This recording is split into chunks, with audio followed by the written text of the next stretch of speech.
Welcome back to the print house, guys. I'm doing a little equipment showcase today. I have members that are joining my monthly subscription for cheap, and along with that, I'll do special requests on videos. And Mike had asked me to do a video on this banner trimmer and compare it and my thoughts on it, to something like the Keen Cut.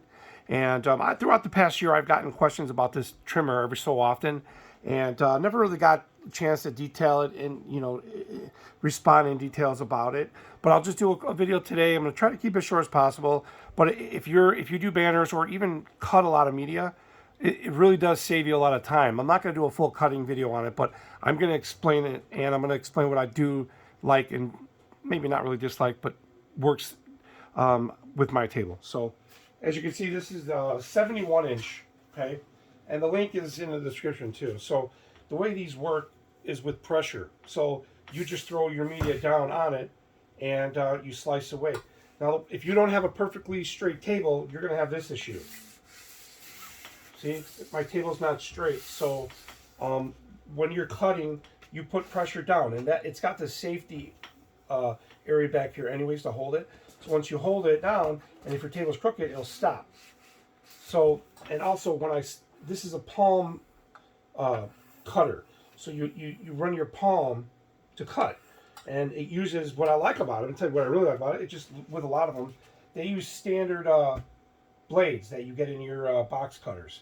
So you adjust it here. So basically when you adjust it, you push down, and you see how far it retracts. You don't want to go too deep. It's like kind of setting up a cutter on your plotter. You don't want it to go through your self-healing mats or whatever you use. So I have it maybe about a 16th, so it does go past. Just because if the table is not level, it will have some high spots, and you'd have to go over it again. So, but when you're putting pressure on this, you kind of, not just cutting, you can do two ways. You can hold it really tight here and just slice it, but I like to put pressure on it so I get it on the first try. And I've gotten down to a science for me. My table is 98% flat. It really is, has a bow a little bit, and it's only an issue on some things. The other thing is, you got to keep these little rubber feet. They got these silicone or whatever gaskets that run on the bottom. It's to help it from sliding. And for the most part, it does a good job.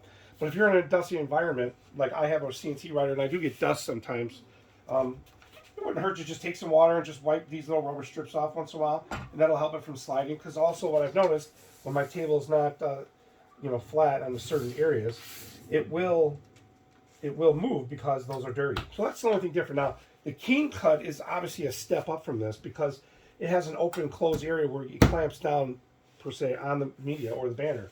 But it's quite expensive, and for a smaller one. So if you have the funds and you want to go that route, go the Keen Cut.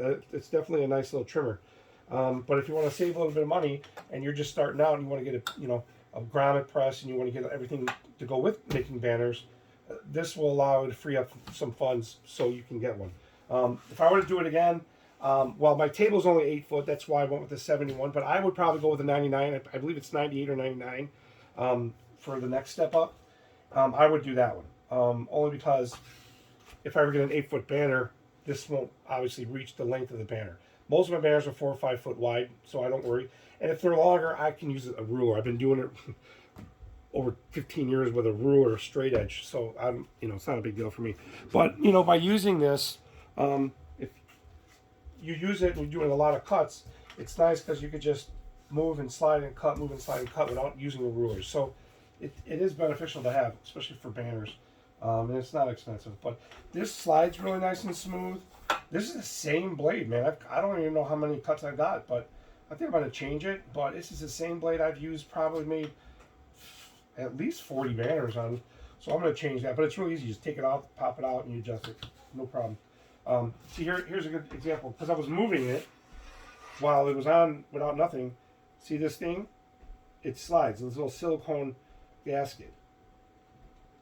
That's all. So you clean that off, and that'll hold your media down. Because I get dust from the ceiling sometimes too. So, but that's it. That's just a little quick video on this banner trimmer, or media trimmer, whatever you want to call it.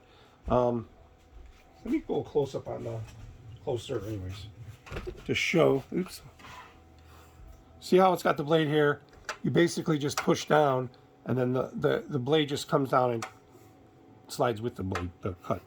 And then to take it off, you just unscrew this little thumb screw, pop this up, move your blade, slide it back and forth, adjust it, and that's it. It's real simple to use. And, you know, it's cheap. So, but that's it, guys. I just wanted to show off the banner trimmer, mostly because Mike wanted me to do a video, and that's one of the benefits of being a member.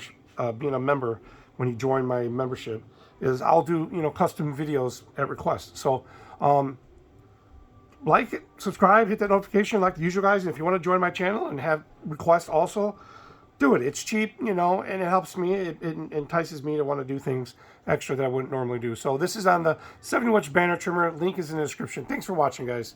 See you in the next one.